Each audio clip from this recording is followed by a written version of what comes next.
Hello everyone and welcome to the channel. So on this one we are going to be getting this 1977 HX Statesman with a 308 and turbo 400 running but not driving. So if you want to watch this one driving, maybe go find another video on YouTube, but if not, enjoy the show.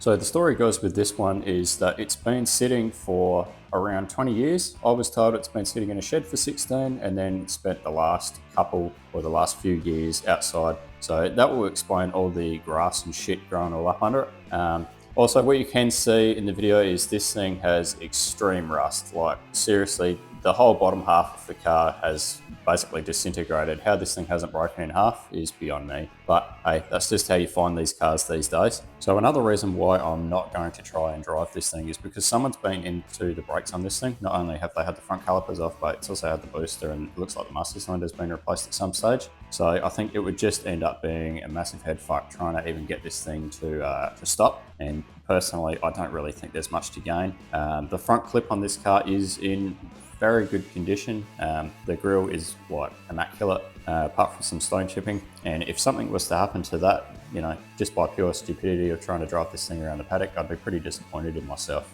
But anyway, enough of that. So the first thing that was to happen was a full set of wheels and tyres to put on this one so it would just roll a bit easier and tow it around to the shed, give the engine bay a really good degrease, get rid of all those long grass roots and all that stuff. Obviously, if I'm going to try and start this thing, I don't want to be setting this thing alight. So yeah, they had to come out of the engine bay. Now, I was told this engine was rebuilt at some stage, and I can neither confirm nor deny that, but I do have the original books for this car with some of its original servicing history, and I think that goes up to about 140,000 kilometers, and the odometer is showing a little bit over 300. So whether or not it had been rebuilt sometime between then, not sure. Hi guys, we're going to be prepping this oil pump here today. That's disgusting. Oh, there's oil. It tastes like shit. Alright, so we're going to be prepping this oil pump so that we can start this 308. So the first thing that we're going to do is pull the oil pump off the car. After that, we're going to crack these two bolts, which I've already done off camera because most of the bolts on this were quite tricky because it has been sitting for a long time. So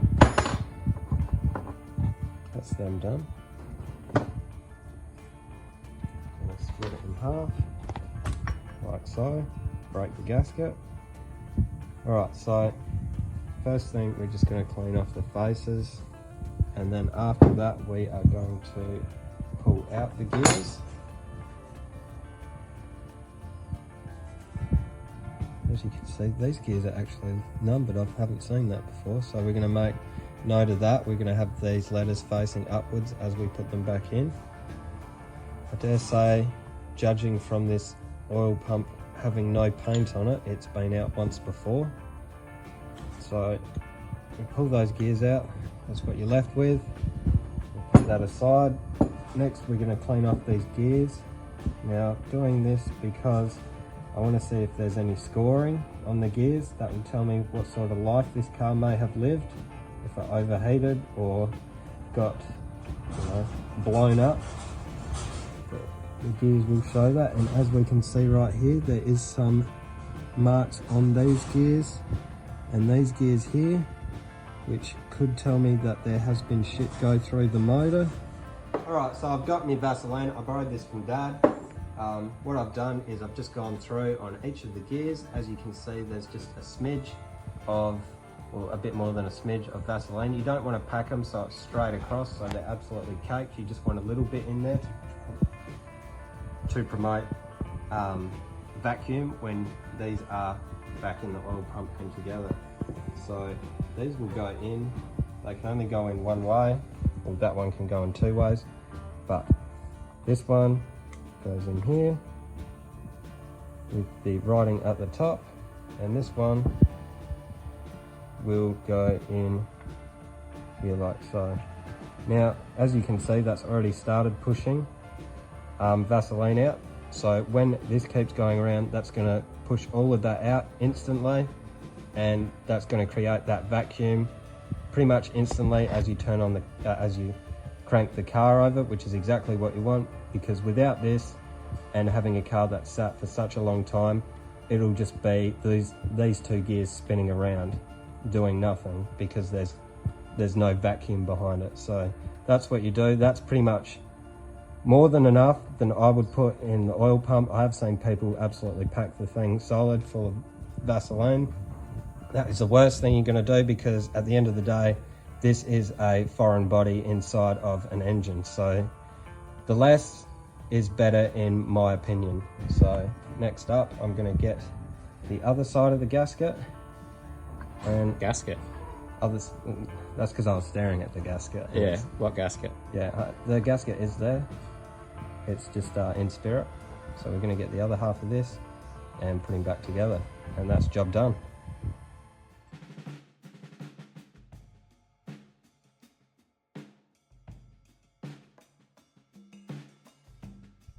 Alright, so a little bit of progress this morning. We have fitted the oil pump, put a new filter on. Obviously that's full of oil. Taken the plugs out, we'll put some oil down the bores, and we've also fitted up a oil pressure gauge, so that's handy. And what we're going to do now is we're just going to cut this belt off, because obviously we don't want to have all the accessories running while we're trying to listen to what the engine's doing, because they just make a lot of racket. So we'll get to that now.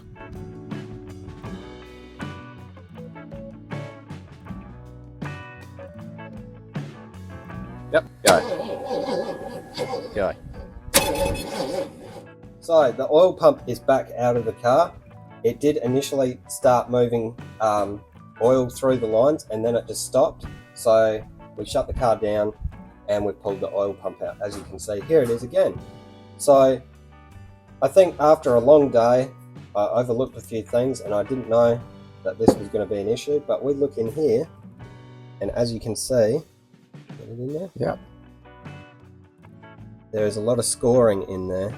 So not so much that side, but this side is very scored.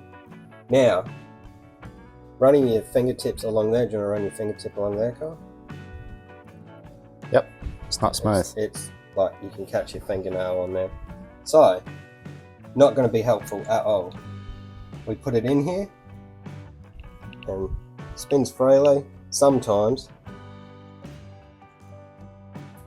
but there is a lot of resistance there. Not so much now because we're filming and it's going to be acting like it should, but there is some resistance there, and you can actually hear the scratching.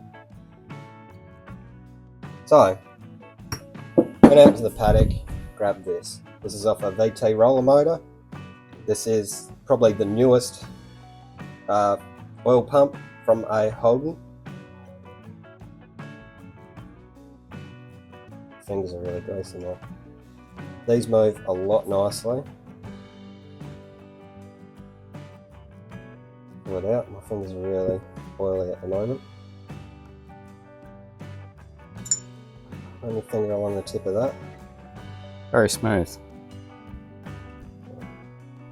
Look in the bore of the oil pump. There is nothing. So what we're going to do is we're going to pack the gears on these and put it in the car.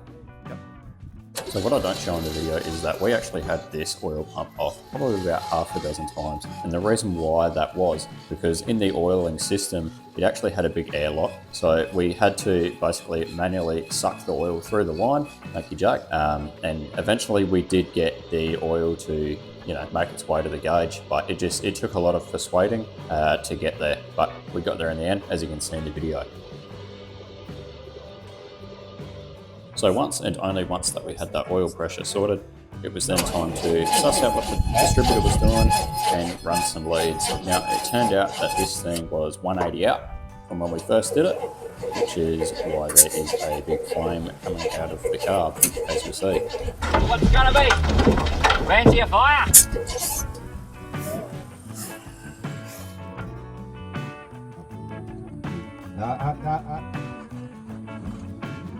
So we ended up getting the distributor in the right place.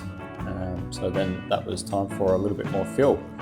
which is always very helpful, but not too much fuel because yeah, you don't want to flood it either. There's always a fine line with putting fuel into carbs, especially like this, because you don't want to put too little in that they don't start at all, and you don't want to put too much in that you completely fill the valley of the manifold up with fuel, which is yeah, massive fire risk. So yeah, always good fun. But anyway, I'm going to shut up and you can listen to this engine.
Okay, so big thank you to those who have stuck it out and watched the whole video.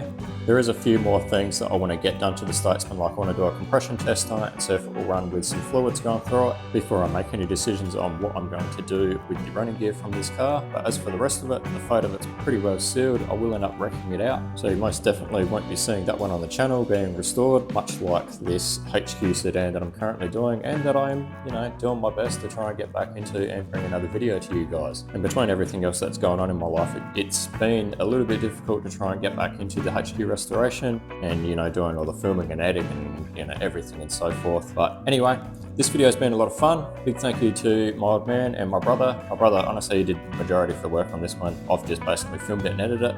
So if you haven't already, go to his channel, V8 Jake on YouTube. Give him a big subscribe.